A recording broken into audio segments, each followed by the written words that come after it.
Hi, everyone. It's so great to have you all here. I'm Ashley. I'm the dramaturg at Playwrights Horizons. My name's Carl. I'm the Artistic Programs Manager. And we just want to really thank you so much for coming. We hope everyone is safe. This is such an incredibly painful time, particularly for members of the Black and trans communities. These master classes over the last 2 months have been an opportunity for us at Playwrights Horizons to connect with, to connect as a community. It's been a chance for us at Playwrights Horizons to connect as we've faced the COVID-19 pandemic, all in isolation, while also allowing us to work in service of our mission, which is to celebrate writers and their new plays and musicals. And normally these classes are a way for us to provide our audiences and our artists with a chance to communicate in a new way and to explore the playmaking process a little more deeply. But given the intensity of the past week and weekend, we questioned whether it was right for us to have class this evening. But in conversation with Larissa, we made the choice to create some space together and just see what happens. Larissa is someone we love and respect and have had the immense privilege of having as a member of our Playwrights Horizons family for the last few years. She's an incredible artist, and we want to take every chance we can to amplify and lift up her work. So yeah, we're gonna let this be whatever it needs to be. I often say that when we have these events that everybody who comes to them joins us from a different vantage point and has a different relationship to the theater and making work. A lot of people here probably do identify as makers of some kind, whether you're a writer, director, actor, and maybe you're looking for some inspiration in your own practice, which is great.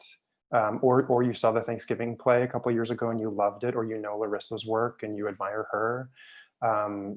Or you're at home and you're alone right now and you're looking for a way to connect to some creativity or some joy or just some community. So wherever you're coming from, for whatever reason you're here, you belong here, and we're really happy you're here.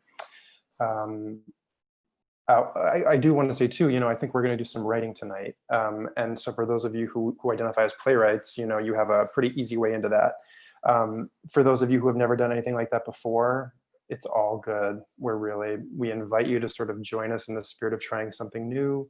The hope with these events is that they offer us a chance to connect, but also give us some tools that we might bring with us when we see new plays. So we're all in it together.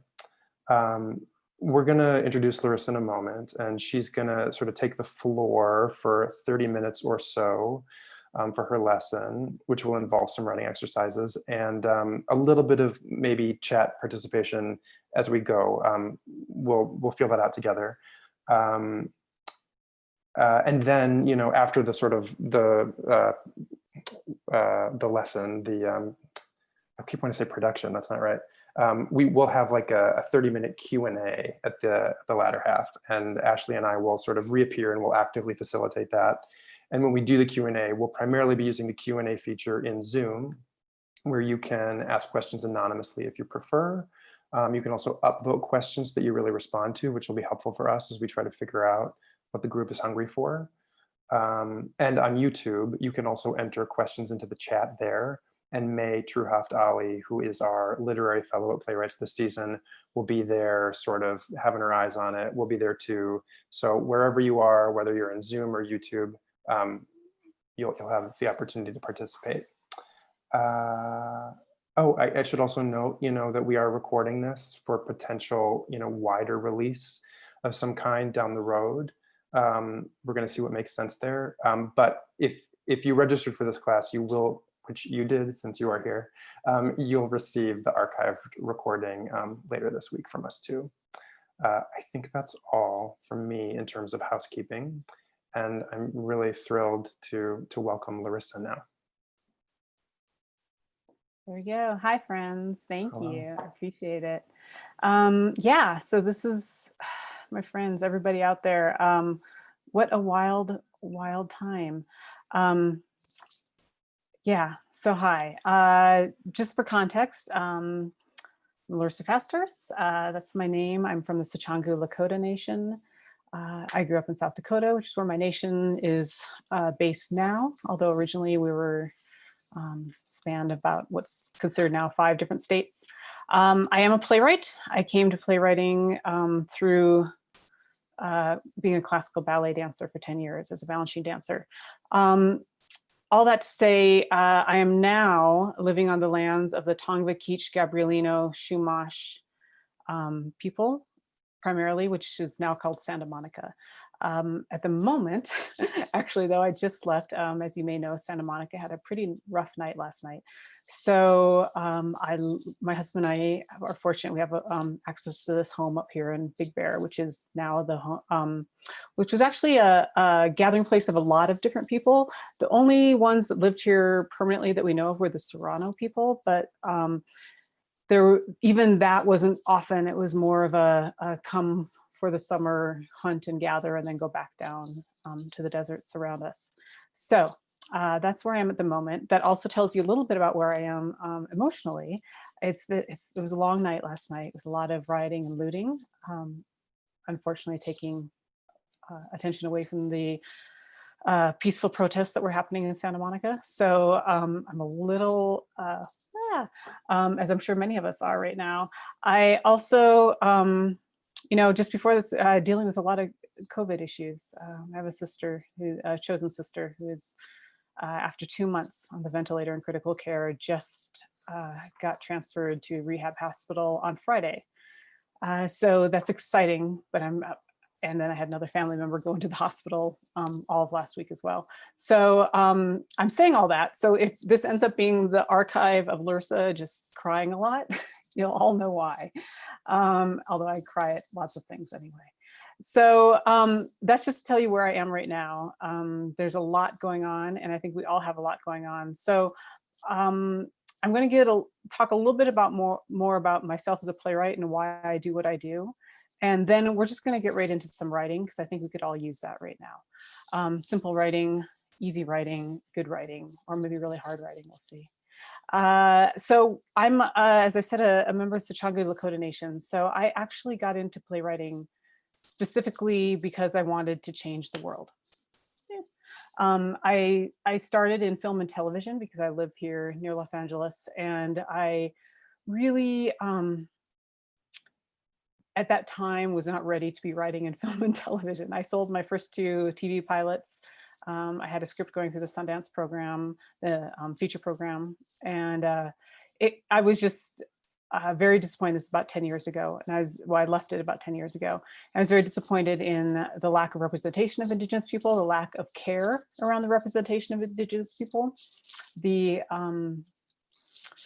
and a wanton, I don't know what, just ignorance, intentional, and also just intentional erasure of Indigenous folks, being told again and again that casting didn't matter, and specific tribes didn't matter, and all these different things. So I got really frustrated quickly, and I was given my first theater commission from the Children's Theater Company in Minneapolis, who found me through Sundance. And they had been looking to commission an Indigenous writer, being in the Minneapolis-St. Paul, which is a massive hub of urban Indians, and of course, all the other Indians around there. They had been wanting to commission a Native writer and hadn't, they realized. And so they commissioned and produced my very first play called Average Family on their main stage, which is, I think, around a 450 to 600 seat house. I'm not sure, it's pretty big. So that was my very first play, which was a pretty crazy, rough way to get into theater. I have, full disclosure, I have 0 training in writing. I've never taken a writing class. I tried to take one in college, a creative writing class. I didn't have them where I grew up in South Dakota. I tried to take one in college, the 1 year I went to college, and I had the flu on the placement test, and I was very sick, so I didn't finish the test. So they put me in remedial writing, which meant writing, what are those called? Job resumes, how to write a cover letter, things like that. The TA quickly realized I was in the wrong class, but it was too late to move me. So he made me the TA to the TA, and I just graded everybody else's papers and got an A. So that's all of the playwriting training I have. So just to be clear, if you want to if I watch those participant numbers drop now, I'm down. I have taken some workshops, like I think longest workshop I took was 3 hours from a writer. That's how I like to learn. I like to learn on my feet. I like to learn by doing. I like to learn from other writers and from other practitioners. So that's how I've put together my education. Not to say I didn't educate myself. I educated myself incredibly. I mean, I took my education very seriously, but in the field. I'm also married to a sculptor. So not making money has never been an option.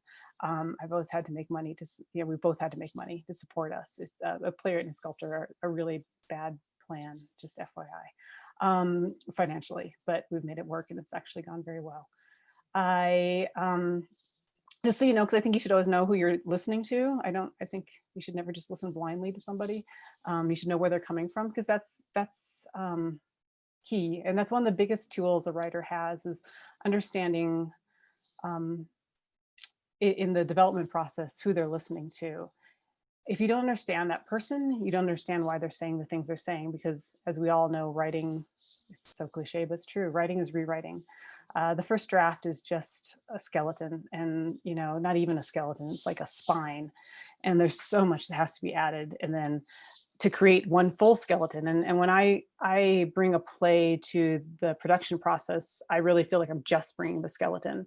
And then all the rest of it, the flesh and the skin and the blood, all of it, sorry, it's gross, is what everybody else brings. I see theater, I've always approached theater as a collaborative process with designers, with directors, with actors, with interns, with development people, with dramaturgs, with everybody. I really value all of the crew. I've got so much great dramaturgical advice from crew members. So I think, it's important to know, though, who that person is and what point of view they're coming from when they talk about your writing or your work. And that's one of the hardest skills to learn, is to say, well, I hear what they're saying, but why are they saying it? What is their point of view? Where are they coming from? Why are they viewing my work in this way? And is that okay, or is that not okay? Am I all right with them seeing it like this, or do I want them to see it differently? And what about them do I have to understand to help me help them see my work differently? So that's why I'm telling you so much about myself in this moment. I want to just get right away into, so that's all you get to hear about me now. You can ask me questions later. I want to get right away into some writing. I don't know about you, but I really need to just get some things out right now and get them on the page. As I said, I got into writing as social justice work. I felt I couldn't do that work in film and TV, and theater was giving me a much stronger platform at that 10 years ago to be able to do things say the things I want to say in the way I wanted to say them, which is a big key. Theater has been incredibly good to me. I've pretty much worked consistently all the way through. I've been a full-time writer, for like 8 or 9 years now. I haven't had, like a day job sort of thing. I've been very fortunate. The difference I would say between myself and I watched the previous folks that have been leading classes with you all the last however many weeks it's been. Big difference is that I'm not in New York. I've never lived in New York. New York is great, love New York, but I'm a West Coast girl. And it's very different. Listening to them and the way they work is so different than I do as a regional theater writer. My stage is the entire nation. And I have to think very differently about my audiences, and very specifically. It's so funny, every time a New York writer says, do you think about audience? And they're like, no, I don't. It's like, oh my goodness, I have to think about audience all the time, because my audience is constantly changing, from in size, in makeup, in socioeconomic status, and just geography, and everything. My audiences are so unbelievably different. I can't imagine just writing for the same New York audience over and over again. That's just wild to me.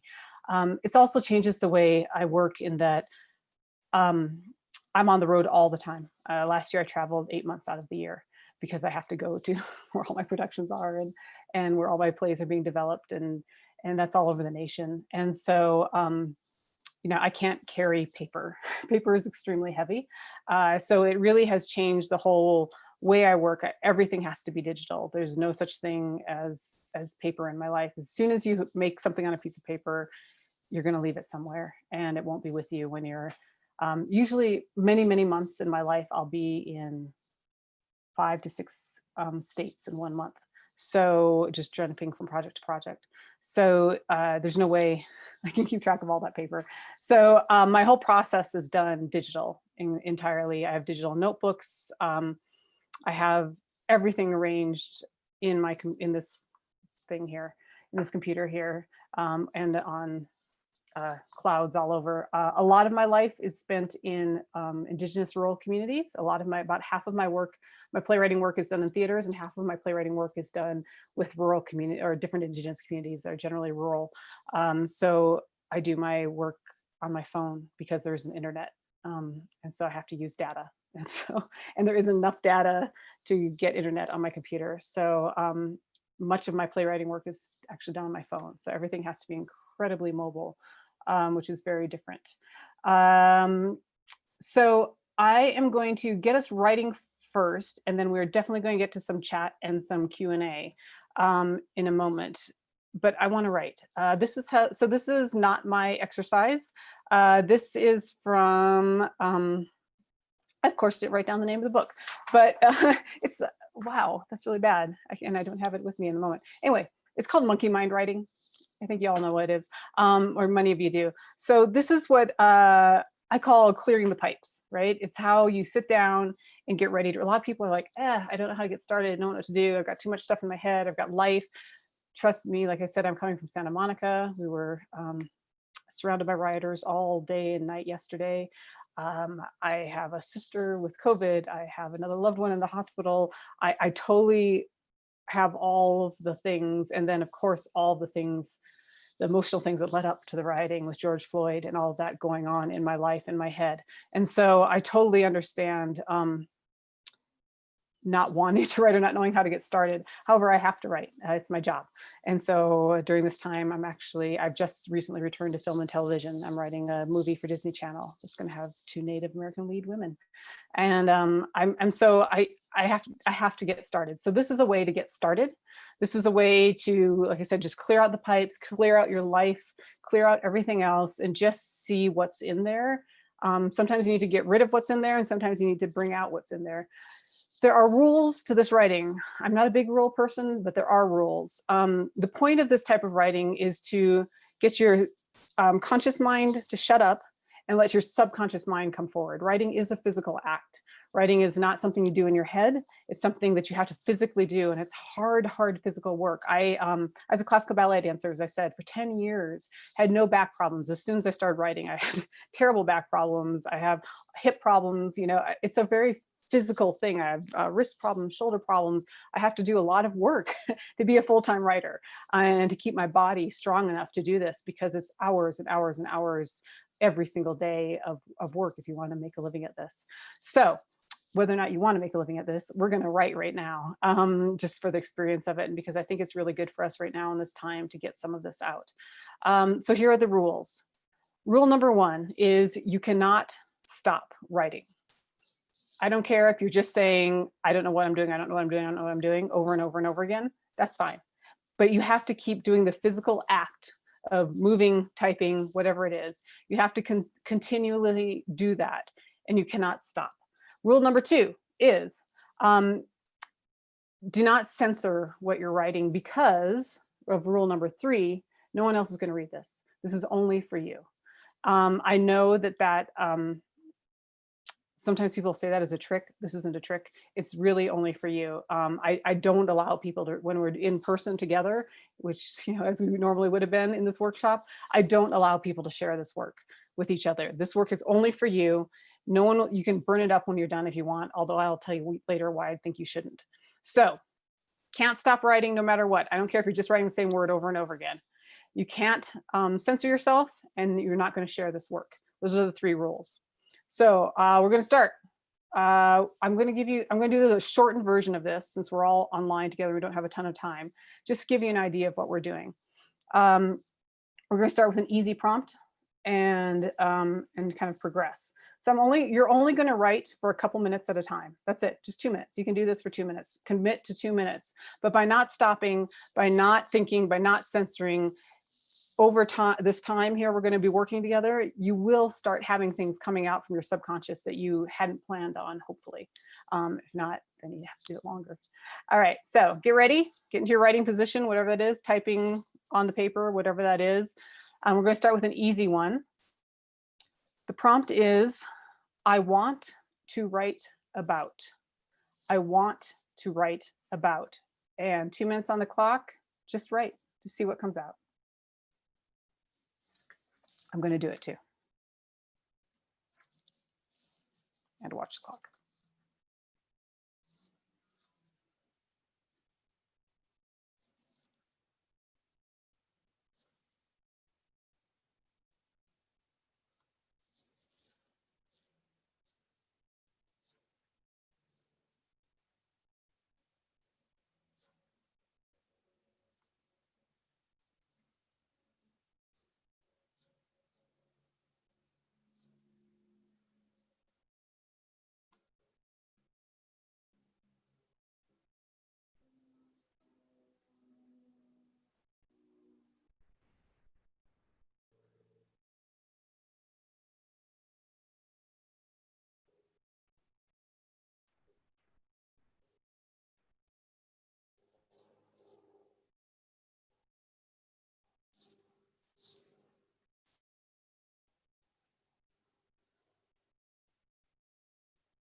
All right, we're getting toward the end of our time. If you can wrap up the thought you're on, just get to the end of that sentence, that thought.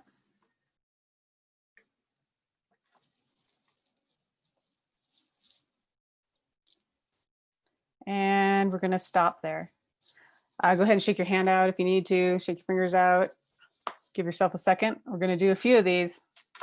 It's going to be several minutes of writing. Yeah.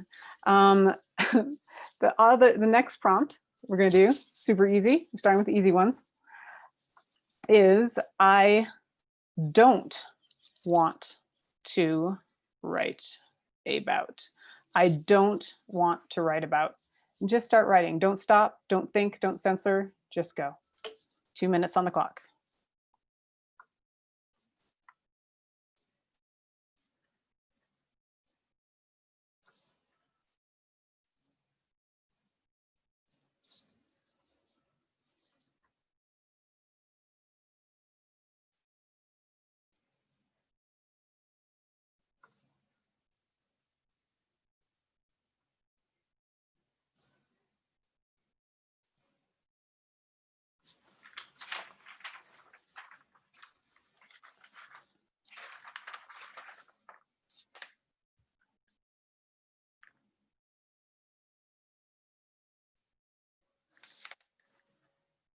I don't want to write about. Just let whatever come out, come out.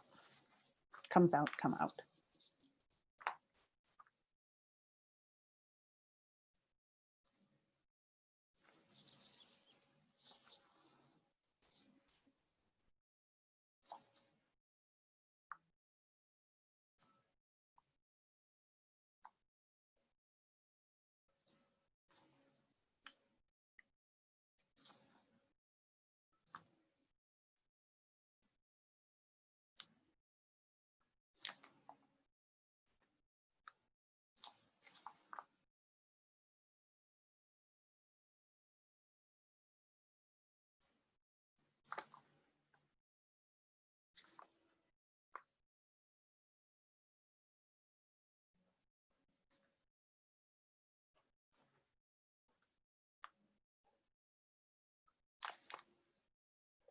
Okay, get to the end of your thought.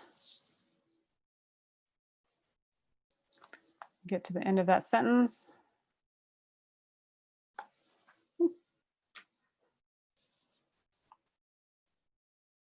And stop.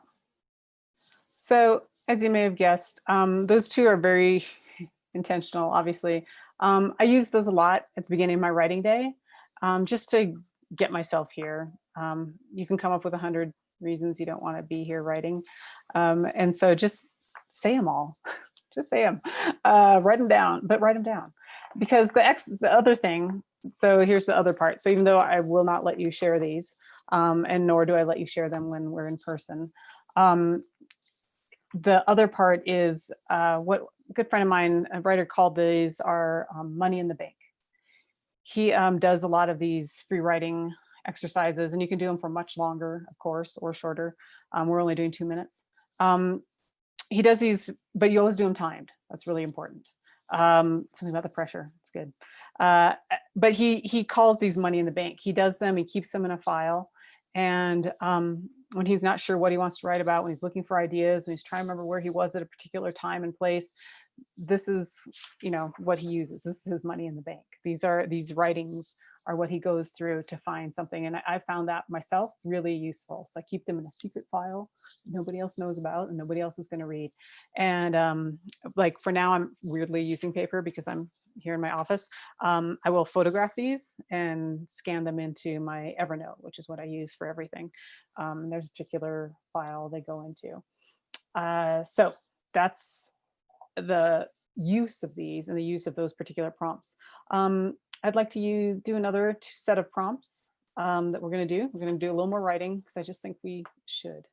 I do believe in the power of writing and the power of getting things on paper and putting there and making them concrete. The best piece of advice I was given that I heard, who was it? Someone earlier, I don't remember all the classes. Anyway, someone talked about this earlier. I think it came from Mac Wellman though, but which is not where I heard it, was that you need to just write a bad draft. Your goal is to write a bad first draft. And that's because you can fix bad, but you can't fix nothing. So it's really important. Writing is not thinking, writing is not talking, writing is doing.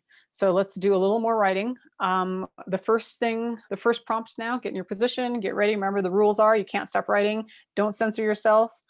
And we're not going to share these. So your next prompt is, I feel scared when. I feel scared when. 2 minutes.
All right, get to the end of your thought.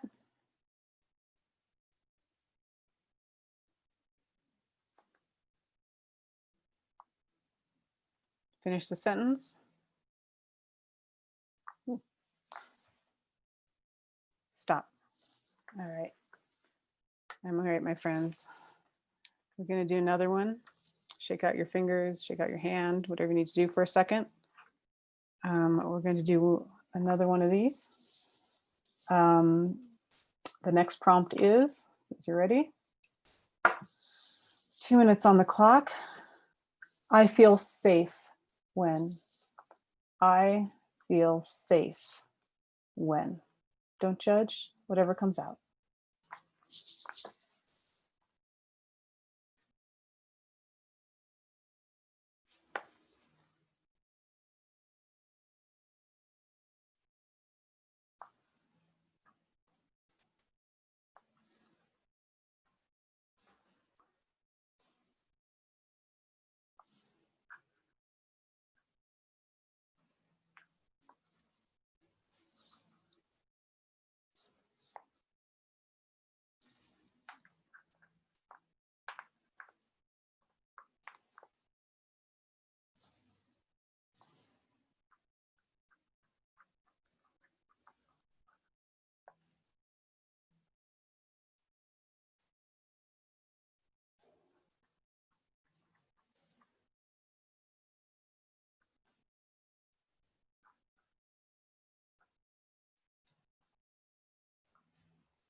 Okay, get to the end of your thought. Wrap it up. Sorry, I got lost. I lost track of time. Went 3 seconds over. Stop. Sorry about that. Something new came out. We're going to open up the chat for just a minute. I'm going to ask my friends Carl and Ashley to open up the chat. Again, I do not want you sharing anything you've written, but I just love to hear, or the Q&A, either way, if there's anything that came up, anything surprising, not what came up, or did you have any surprising experiences? Did you learn anything new? Did anything happen through this experience? So yes, as Larissa says, everyone in Zoom should be able to now chat with all panelists and attendees. Great, we've got one already. And in YouTube, you can enter thoughts into the chat there, and we'll have eyes on those. And I also, at the risk of just doing something we've never done before and never even tried, I created the option for attendees to raise hand, which means we could even call on folks to speak, for a moment. So we'll see what happens. That's amazing. Hey, yeah. So Daniela just said something that I think is really key, right? Like, look how much you just wrote. Like, whenever people are like, I don't know where to start, I can't get writing. Like, you just wrote so much stuff, right? Yes. Now the thing is, right, that you need to then channel that. Yeah. So that's the step 2, is how do I take this and channel it into something useful? Surprising number of images from dreams. Haha. The one prompt we didn't get to yet, which was the one I usually do, but we kind of ran out of time, was one of my favorite prompt is, I had a dream last night, and just see what happens. And that's one of my favorite ones for generating material. I had a dream last night. Yes. Sorry, I'm just reading as I'm talking too. I had a continuing theme. I'm surprised at the sameness. It was kind of depressing. I totally feel you, my friend. That happens all the time. And that's part of it though, right? It's because we are in this time when so much is going on and there's so much craziness happening, and we're having a hard time focusing legitimately because we're mourning or we're angry or we're exhausted. Part of this for me is to get past that, past all that stuff up here. And I would personally, if that was happening to me, and I needed to write, I would then do these for even longer. Like I'd spend more time. I'd be like 5 minutes at a time to get through all this stuff in the front that's kind of blocking me and find the new things, which is, oh, good. Found things you're avoiding. That's awesome. Also, so here's what I'm going to say. Fantastic. Sorry, I'm also reading what you guys are saying because these are fantastic. I'm glad some interesting things happen. Yes, getting sloppy on the page is great. That's something you can't, although I will photograph this, like you can't read anything I wrote. Like only I can. It's like it's on some kind of weird code. Oh, I love nature holding stories. I believe in that 100%. I write outside a lot. The only reason I'm not outside right now is because my neighbor is a metalhead and he's blasting metal. I was gonna hold this outside because that's where I really like to write. Because I feel like I just get fed from so much of that. Yes, and I think a lot of, you did not do the prompt wrong, Rose. I think a lot of things that went on. A lot of times, right, the things that are in here are actually like the thing that you write that I want to write about, right? For instance, so that's a tricky one, right? I want to write about and I do not want to write about. The reality is what I do not want to write about is actually what you have to be writing about. Yeah, because you're supposed to follow your fear. That was my other second favorite piece of advice, follow your fear. And I was told to always, the thing that you're most afraid of, that thing that gives you that kind of sick feeling in your stomach, that's the thing you need to be writing out about. That's the thing you need to be talking about. I love these things you guys are, I hope you guys are reading the chat because there's some really fantastic realizations people are having. I can't share them all, but this is really great. And I want you to read them when you have, in fact, I should just shut up for a second so we can read them. Yeah. I've also copied the YouTube comments into the Zoom chat too. So fantastic. They're all together for you. Got it. So I will, yes, often starts as phrases and gets into complex sentences. I love that. Oh, some people are just sending to panelists and not to attendees. Oh no. Can my friends double check that things are going to all attendees? Yes, attendees should have the ability to do panelists or panelists and attendees. So can you run back, and if there's some things that only went to panelists, would you go ahead and recopy them into sure thing. all? Thanks. Sure thing. I realized I would have just done that too. Oh wow, I feel scared and safe in the same situations. Yeah, right. Are we not feeling that? Oh my gosh. I'm making my poor people do a lot of work here. So they're doing their best. They're doing a lot of cutting and pasting for you right now. So, wow,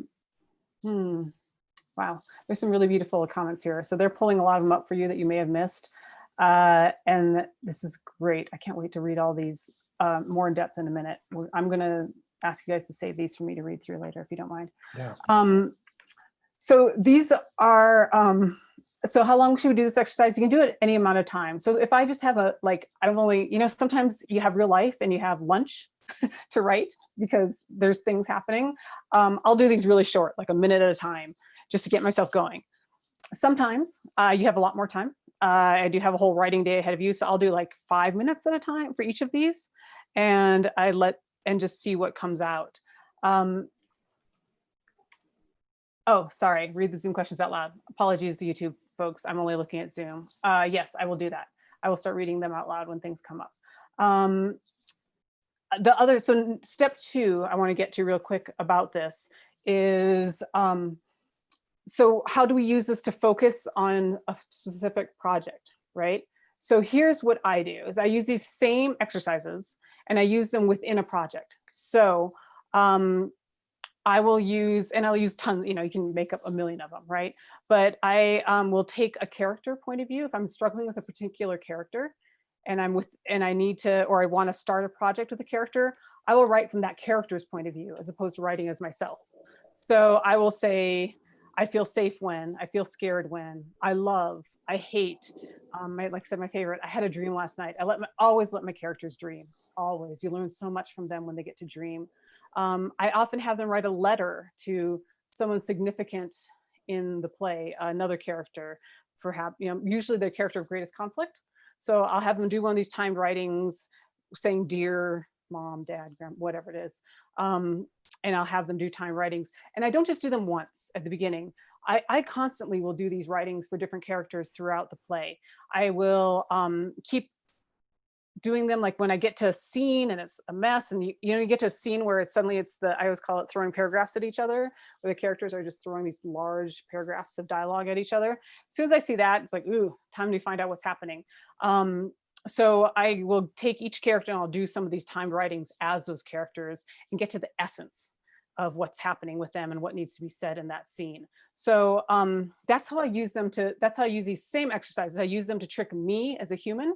And then I also use them to trick my characters into telling me stuff that they're supposed to be, that I want them to be doing. I'm just gonna read a couple of these just so you guys have them. And then I'm gonna continue and talk for another, what time is it? I don't even know where we are on time. Oh shoot, no, we gotta stop. We're just gonna go into questions, huh? Hey friends, sorry, I didn't realize the time. All good. Yeah, so we're just gonna continue into questions. But I just wanna read a couple of these responses in case some of you didn't see them. I didn't realize that the project I've recently started is coming from a place of wanting human connection until that first prompt. We did that. Other prompts that feel fruitful to you. I just said a few. I like the ones that are, dual, love and hate, safe and scared, things like that. I like a lot of those. Those are some of my favorites. Someone says, I always find it surprising when I have something specific to write about how easy it flows, but when I have a broad idea, it's not so easy. Oh my goodness, right?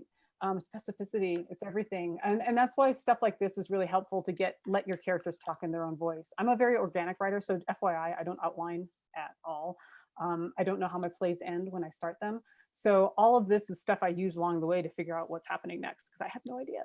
I once had a character commit suicide in the middle of the play and I didn't know. And I was, at that time, it's before I had an office, and I was writing in a coffee house and I just burst into tears. I cried and cried and cried. I was really upset. But anyway, I'll stop with that. But I don't know what they're doing. I don't know what's happening. And I just let it come out. And things like this help me find what my characters are thinking and where they want to go next. We had a question way at the beginning, right? The very first on the questions. Is that right? In the Q&A? Yeah. About Thanksgiving play? Yeah, let me jump to that one because it was the very first one. It came in really early. Larissa, in Thanksgiving play, can you speak about the nothing moment? This was such a powerful experience, maybe the most memorable for me as an audience member. Aw, thanks. What were you thinking there? So yeah, or here, rather. Thanksgiving play, if you haven't seen it, oh, I'm gonna ruin it for you now though. Well, anyway, there's a moment of nothing where the white people decide that the best thing they can do is nothing. You know what, honestly, I see, sadly, that's from real life. It happens a lot. You all don't get to see it because you're not the Native American writer in an American theater. So you don't see the paralysis that's happening all the time. You don't see people just saying, you know what, this is too hard, I'm too scared, I don't want to make a mistake, so we're not going to do anything. It actually just happened today with a conference I'm working at, where they were stressed and worried about, of course, Black Lives Matter and all the things and how to respond. And so they chose to do nothing instead and cancel everyone else's voices in a way that I personally thought was pretty harmful. But it was a white institution. And that's what they thought was the best thing to do because they didn't know how to do something. They didn't want to make a mistake. So yeah, write a book. Thanks, Brian. I'd love to. Okay, sorry, I'm getting off topic. Let's go to another question. What do we got here, my friends? We've got a question from Justin. Can you please discuss the choice to write a play that's for your community, i.e. to tackle an ongoing issue, or a play for a different community, i.e. to educate or enlighten? Yeah, wow, okay. I do both, but here's the sad truth is that those are two separate things. So I was just talking with my mentees. I don't teach, but I do long-term multi-year mentorships with people. And one of my mentees, I was just talking to her about that because she's an Indigenous writer, has decided for the first time to write to American theater audiences. And I said, so that means, just to be clear, you've made the choice to primarily write for white people because that's the truth. The vast majority of our theater audiences are still white. And so when you make that decision, that to me, I don't see it as a negative. I see it as an incredible opportunity. And I do that work, like the Thanksgiving play is very specifically written not for, but to white audiences. And I'm writing, when I write a play, and I wrote that play very strategically to be a largely produced play. It may be one of the top 10 most produced playwrights in the nation. That was strategic on my part. I wanted to write a play to white people that could be put into a gazillion theaters around the country that had no excuse not to be produced, because I had a lot of things I need to say to white folks. So that's what that is. My other plays, Native Nation, Urban Res, the Lakota Nakota Dakota project I'm working on right now, those plays are specifically written to for with Indigenous communities. A lot of white people come to them, that's great, but I don't write for them to understand. I don't write for them to feel comfortable. I write entirely with an Indigenous community in their way, in the way they want to express themselves. And unfortunately, still in American theater, those are two separate things. I'm working very hard for the day those things will converge, but we aren't there yet. Oh, real quick, I was just going to answer this one earlier. The name of the play written by the Christian-made Children's Theater Company. The first one was Average Family. And then the one I'm working on now is currently called Fancy Dancer. I just workshopped it at Playwrights Horizons, and it's my first autobiographical play. Currently, it might be performed by me. We'll see. It's about my journey to becoming a Native American ballet dancer from South Dakota, which I see someone else is from South Dakota, which is rare. There's only a few of us. Yay! And so it's about that. And I am doing other plays in Minnesota right now. I'm working with the History Theater. We're doing a play on the Dakota War, and I'm doing another play somewhere else. Oh, the Guthrie. I should know this. I'm doing Play the Guthrie with my partner Ty Defoe for Indigenous Direction, and we've been commissioned to write a play with the Indigenous community of the Twin Cities that we've been engaging with on behalf of the Guthrie for the past almost 4 years now. And so now we're going to create a play for the theater company based on that. I think that's everybody. I feel like I'm missing somebody, but that's it for now. I have a question about, or someone sharing a question from Zoom about the monkey mind. We did 2 minutes just now. In general, how long do you sort of give yourself for those exercises? Yeah, it just depends on how long my writing day is. So if I have a lot of time in the day, which also is a whole other thing we didn't get to, but I have a real specific structure for my writing day. I try to give myself like 10 to 15 minutes to get into it.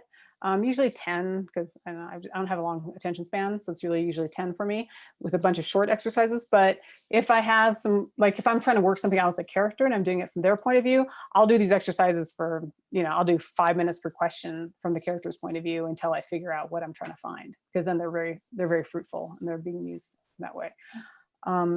And I also, as I said, I'll go back to these just kind of random ones that are from my point of view, and I'll find stuff in them all the time that I end up using later. Someone wants to talk about structure. Yeah, I think there's a lot of structure questions. Some appetite about that. I think how you structure your time, even though we kind of transitioned into Q&A early, it's still totally cool to make some space for that. Yeah, so structure. So I am unbelievably structured, which is weird because I'm not normally. I have ADHD and I'm all over the place and I have a hard time. So my husband came up with a structure for me. He's my manager, and he came up with this structure. So here's what I do in a nutshell. You're gonna get the super fast version here. So to be a playwright in America and make enough money to survive on, which I do, fortunately, I have to have five projects going at a time, 5 commissions generally, or at least 4 commissions and another project going at once, which is a lot. Yes, I do find it challenging, but here's how I do it, Joan. So I write down all the things I need to do. So recently, this was my list. It's gonna be hard to see. This was my list of, these are all the projects I'm working on. I have to do a revision, a pitch, research on this project. Let's see. Oh, I had to rewrite an entire play for a conference to present at a conference, do a recommendation letter, do 3 scenes for a musical that's overdue, write a script for Yale Rep that I haven't even started. Sorry, Yale. I had to listen to TED Talks because I'm supposed to do a TED Talk and I haven't because I'm too lazy to listen to the TED Talks. Had to rewrite 1 short play, etc. So there's all these different, these are all projects that I'm working on, which is just stupid. But anyway, so, but as you heard, there are different levels of things. It's not all writing something from scratch, like someone's rewrites, someone's teams, someone's listening to things, etc. So what my husband makes me do is write all these things down, every single thing I need to do. And then you'll see over here, let's see if I can get there. He'll make me put a number 1 through 4 on each one. So it hurts. Like, so thank you for the stress, Giselle. I'm having the stress too. And this is my life from, I think, just about a month and a half ago. So anyway, so he makes me write 1 through 4, and you'll see every once in a while I'll cheat. Like here we have 2, 3, because I'm not quite sure. And then a couple I realized, you know what, I don't have to do these yet. I'm going to put them on hold. So I wrote hold. So 1 through 4 or hold. Then he makes me take all the ones and go to, this is the only paper I usually print, these 2 things. Then he makes me print out a calendar and write down exactly what I'm going to do. So this was an easy month because I was starting a first draft.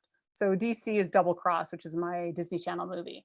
And so I write down exactly which days I'm going to do it. And here's the thing, I know I can do 10 pages a day. That's how much dialogue I can write in a day. So I divide this out.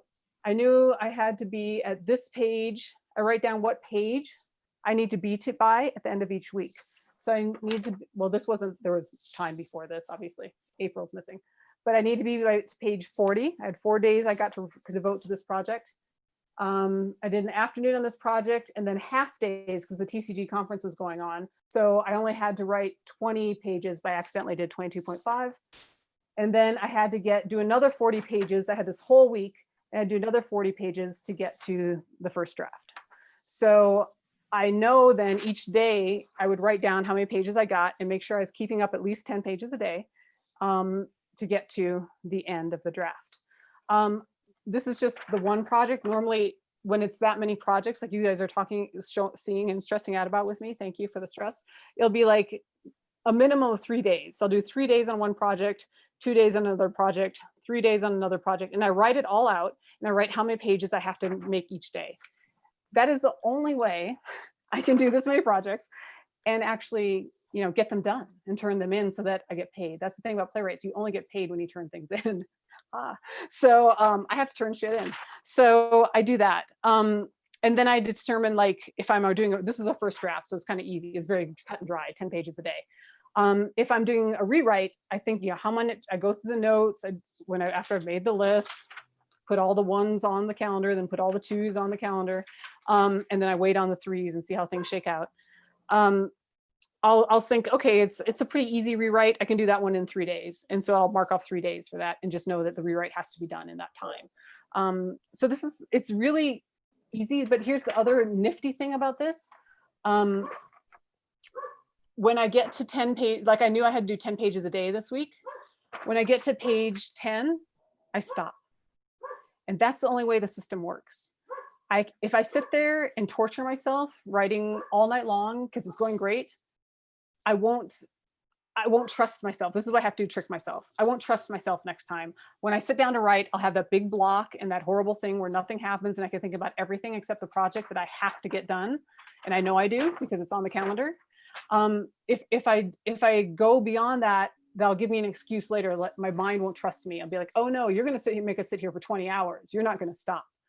It's like, no, I can trust myself. I know that at 10 pages, now, like I said, one day I ended up that week, instead of doing 20 pages, I did 22.5 because I was like at the end of a scene. I just had to finish the thought. I can finish the thought, but I can't start a new scene. I can't start a bunch of new pages. And I'm very strict about that. So when you're having a great day and 10 pages happens in, 2 hours, I get to go for a hike. It's great. I get to hang out with my husband. If I'm having a terrible day, sometimes 10 pages will take 6, 7, 8 hours, right? And but I got to it, I finished it, and I know that I just have to do 10 the next day. I got to 10, I had 10 pages for me was just, I don't know why. It just seemed to be the magic number that worked really well for me. That was the question that came by. Okay. that kind of Have you- answers some of how I do this. Yeah, it was fast, Yeah. faster than usual. I usually do that. It looks like we've got a couple hands raised in Zoom, so I see those and want to mark that I see those. But I want to jump really quick to a question from YouTube from Kate, which is, since the first draft that you write is a skeleton or even just a spine, how do you know when it's ready to bring into collaboration with others? Oh yeah, so I do that right away. I'm in theater because to me it's a collaborative form. So I'm all about the smartest idea in the room, and it's rarely mine, which is great. So I bring people in immediately. My very first, like the Thanksgiving play, the very first draft, I wrote the first draft in 10 days, and it was horrible. And it was like, I don't know, 75 pages. It was terrible. And I immediately got some people together and we read it. And because theater is something that lives, if you want to write things on a piece of paper, be a novelist, like theater doesn't exist until it's said out loud. That's why what I say, what I write down is it's not even a whole skeleton. It doesn't actually exist until it's spoken. Theater is a spoken living medium. And so I have people read horrible things I've written all the time, because that's how I know that's how I know what works and what doesn't. And that's how I get all the great, brilliant ideas that people graciously share with me. And then we work together on this journey. I'm not precious at all. I'm fortunate I started in television, and I'm very clear that there are an infinite number of words. Like you never run out. You can use all of them as often as you want. So there's no reason to be precious about them. You can delete them all, and then you get an infinite number of new ones to replace them. Like they're never gone. They're just, there's more. And so I'm really good at deleting dozens of pages of my work because, well, I try not, I'm supposed to not delete, I'm supposed to put in another file, but I forget that all the time. Because there's infinitely more words. They never run out. You never reach a limit of words. So you can just keep making new ones. And that's pretty awesome. And I love that. I think what else let's try letting one of the hand-raised people speak. Should we try that? Let's try that. Okay, Crazy. cool. Elizabeth, we're coming to you, and I think you can ask your question now. Hey, Elizabeth. Hi. I was originally interested in how you get the whole story together, because that seems to me the major problem about anything that's being written. Yeah, you know what? Well, so here's the tricky part. Like I said, I don't outline, and I don't know what the story is about, and I don't know how it's going to end when I start. So what I really do is, I agree, Stuart. What I really do is first you have to know that making a play takes, if it goes really well, I once did a play in 2 years. Usually it's 3 to 5 years to develop a play. So it has to be something you're willing to be excited about and live with for, I just assume, 5 years. Does it start with an idea or a character? Yeah, no, well, so for me, this is the way I do it. For me, I know it's gonna be 5 years. So I literally just wander around, usually like a library or nature or something, read a lot of stuff online, news, something. And I just think about, just read lots of things, looking for something that I want to spend 5 years thinking about. And then once I kind of narrow into a word, into a world, I'll start just creating that world. So say Thanksgiving play. I knew I wanted to write about performative whiteness, about white people pretending, performing performative wokeness. I want to write about white people performing how to be woke rather than actually sacrificing things to be woke. And so I started saying, well, what's that world? And I started going around and around. And once I settled on, oh, you have a phone call, Elizabeth. Once I settled on maybe we can mute. Yeah, there we go. Once I settled on that world of performative wokeness, and I wanted to do it in an education setting, then I just started researching, and I'm a research nut. My dad's a sociologist, my mom's a librarian. So I set, again, on my little calendar, I set exactly how much time I have to research for that play. And like that one, I gave myself 2 weeks, 2 working weeks. So I gave myself 2 work weeks to research performative wokeness, Thanksgiving, children, schools. I found all those horrible, horrible interstitials online. They exist, they're real, these terrible Thanksgiving pageants kids are doing. I just research and research and research, and I just keep throwing all that in there until suddenly the actual, like the classroom just appears to me. And then I just keep researching, and then suddenly a character will pop up. And then I keep researching, and then suddenly they just start talking. And once they start talking for me, so I've done all this researching, when I start writing, the writing is the easy part. That's why I said, like, I wrote the script in 10 days. That was easy because I did all that research and all that thinking, and then they were just talking for themselves. And I didn't know where they were going. I didn't know where they're ending. I didn't know about the nothing. I didn't know what was going to happen. I just started writing everything they said as fast as I can. I just have to keep up. It's like watching a movie in my head. Once they start talking, I'm just watching the movie and trying to type fast enough to get down everything they say. Then after that, the revising, then I have to revise a million, then that's where the dramatist comes in. That's the easy part, just writing the first draft of the play. After that, it's the dramatist has to come in now and make a better structure and make the jokes work and make the character arcs make sense and figure out what the play is about. It's often probably the third draft before I figure out what the play is about. But by third draft, I've had probably, God knows, 5, 6, 7 readings. You know, I love to have people get together and read and just see what happens. So I've done, you know, tons of readings and tons of just putting crap work and throwing it at the wall and seeing what happens. And then, like I said, there's always more words, and we just get to write different words. It's pretty awesome. I have a question here from YouTube. What's your process for creating dynamic 3-dimensional characters? Some of my characters only exist to serve the protagonist, and I'd like for them to feel more alive. Interesting. Yeah. Well, you know, I'd say first, some characters do just exist to serve the protagonist. So too bad. That's where they were born. You can write another play for them later. They're the protagonist. So that does happen for sure. I think for me, a big part is the research. I do a lot of research. I think, yeah, when I say do 2 weeks of research, I'm talking like 9-10 hour days. And for me, research isn't online or a book. And there's some of that. I talk to a lot of people. In the play I did about myself, Fancy Dancer, I researched that more than anything. I talked to so many people from my life, people that related to things that were in my life, experts, physicians, all this. And I talked to a lot of real folks. So I think that's a big key for making those other characters come alive and be deep, because they're coming from real people. Internet research, it only goes so, it's flat. It only goes so far. Your imagination goes so far. But if you have all, like, each character that, say, is in the Thanksgiving play is probably an amalgamation of 10 people I spoke to, at least, maybe more. People I actually spoke to and talked to about these issues and these things. And then I put them together, and that makes a really nice, you have so many places of live input. It makes a really nice, well-rounded character. I'm having trouble talking. And by the way, I don't recommend any books on playwriting. I've never read one, so I have none to recommend. I tried to read one, and no offense, because I understand she's a lovely lady, that Bird by Bird. And I just got so mad because it was so negative, writing so hard, writing so awful. I was like, writing is awesome. It's great. It's fun. It's easy. It's easy and hard. I mean, anyone can write dialogue. If you can talk, you can write dialogue, period. But it's also really, you know, but it's a tremendous, like I said, it's a tremendous amount of physical work. So that's the only book I ever tried to read.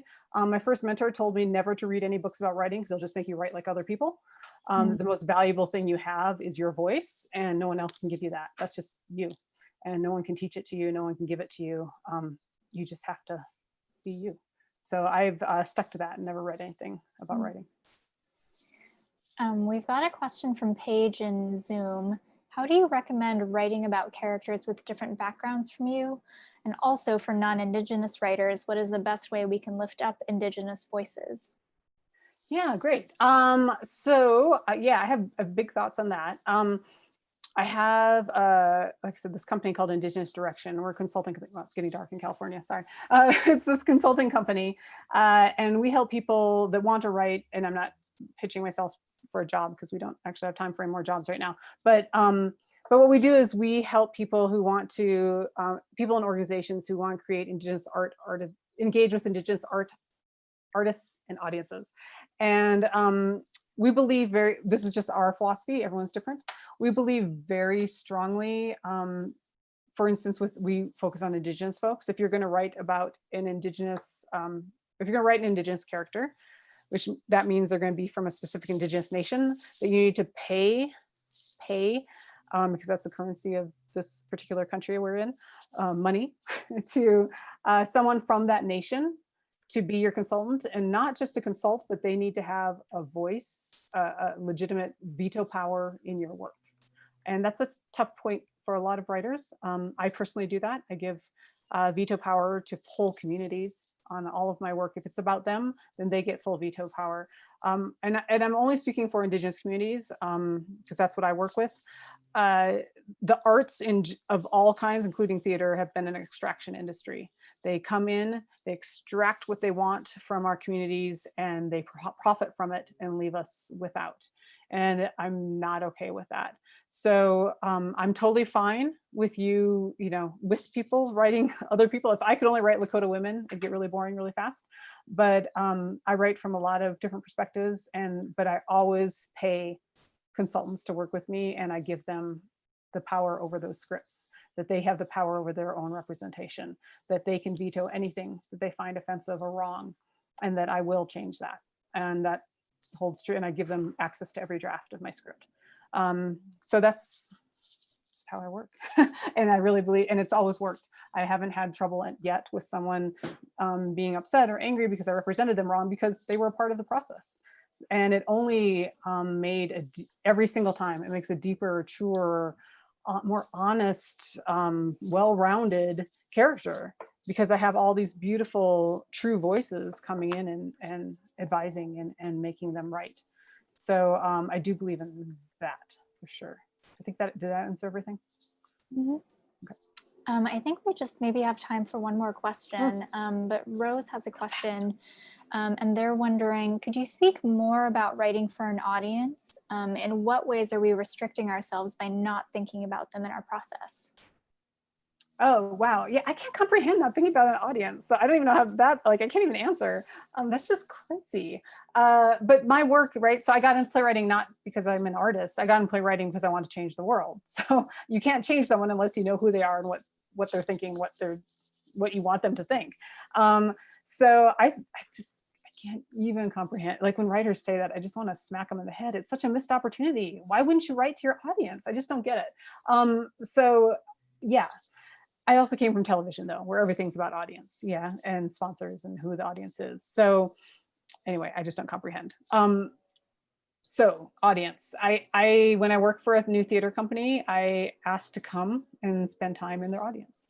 I sit in the audience, I hang out in the, oh my gosh, Rose, you're killing me. She said she goes to NYU and pretty much the entire faculty discourages from thinking about the audience. That's worse than infuriating. I think that's criminal. And no wonder there's so many plays that sound, I'm sorry, but there's so many plays that sound exactly the same that come out of New York. We just, in LA, we're like, oh my God, New York writer, I can see him from a mile away because you all sound the same. Anyway, not you don't all, but you're being trained to do a lot of things the same, and it's obvious to everybody else. So that really makes me sad. Audience, that's the whole point. I don't know why. If you're not writing for your audience, I don't know why. I think you need to write a novel. I think you need to do something else. You're not an artist. I don't know why you're here. If you aren't here to serve a community, I just don't know why. Then you're just here. I don't know why. It's just artistic masturbating. I don't get it. So, and I have no interest in that.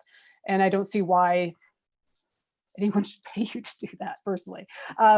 Theater is such an incredible medium to change the world. Thank you, Matt. It's an incredible medium to change the world. It's such power. It's such a privilege. It's such an incredible privilege to do theater, to serve those people. They're giving you the most valuable thing they have. They're giving you time.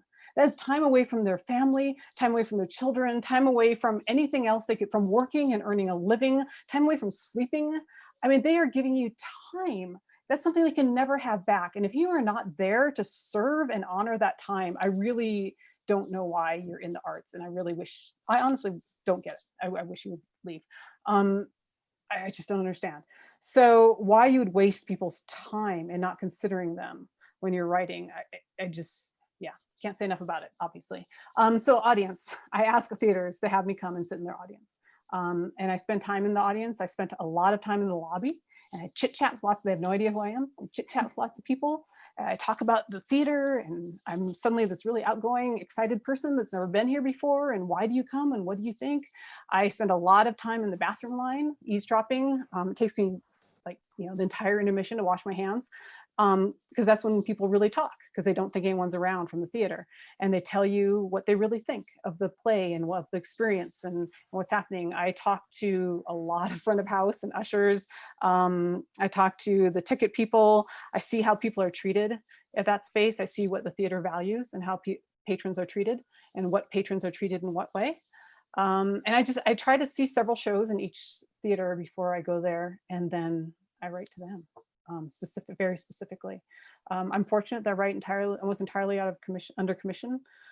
So I'm being commissioned to write specifically to that audience. I started with a commission, and I'm very fortunate that once I had the first one from a well-known theater company, they just keep rolling in.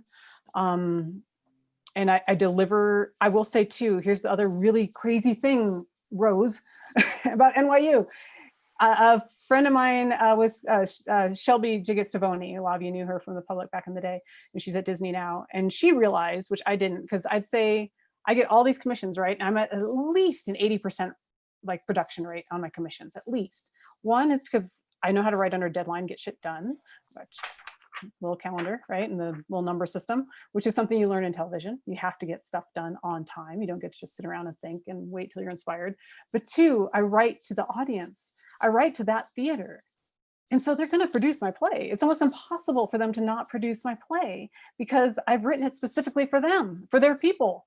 And their people are like, we do the readings and they're like, oh my gosh, I've always wanted to hear this play. How did you know? Well, it's because I know who you are, and I'm writing to you. So people produce my play. So I think telling writers not to write to an audience is just doing them an incredible disservice if you want to have a business as a playwright, which is what I have. I make my living as a playwright, and I have for 10 years now, well, 9 years.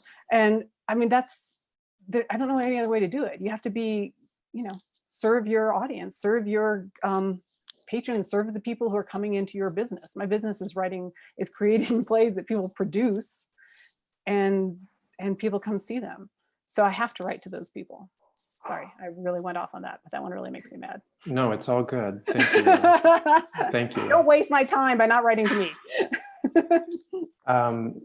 This has been so wonderful. I'm just so grateful to you for being with us tonight amidst like so much chaos and pain. It's really wonderful to connect and just hear from you. Thank you, everybody who's here, for being a part of this evening. Really a privilege and a pleasure to connect with you as well. I will say that we're hoping to schedule a couple more masterclasses in June. We have some things to figure out, but we will share that widely as soon as we're ready to. So thanks for being a part of this program and about a part of Playwrights. Thank you. Thanks, everybody. Yeah, thank you so much. If you want to share any reflections or insight about your time this evening, Carl and I would love to hear you. You can write to us at pop@phnyc.org. And as a quick parting note, if you're looking for ways to activate in the world, our staff put together a Google Doc of resources on social justice and racial injustice in particular, which we're dropping in the chat. And yeah, ultimately we hope you and your loved ones continue to take care and stay safe in the weeks ahead. And we are just really looking forward to being together again at Playwrights. We'll also just make sure before we close down that we drop that in the YouTube chat too. So just give us one moment to do that. Yeah. But thank you so much, and hope everyone has a nice night. Thank you, everybody. Thank you, Larissa. Thanks, Larissa. Wait, I have to get out. I'm still reading what people are writing. All right, I'm leaving. Okay, we'll make ourselves invisible. Bye, everybody. Yeah, bye.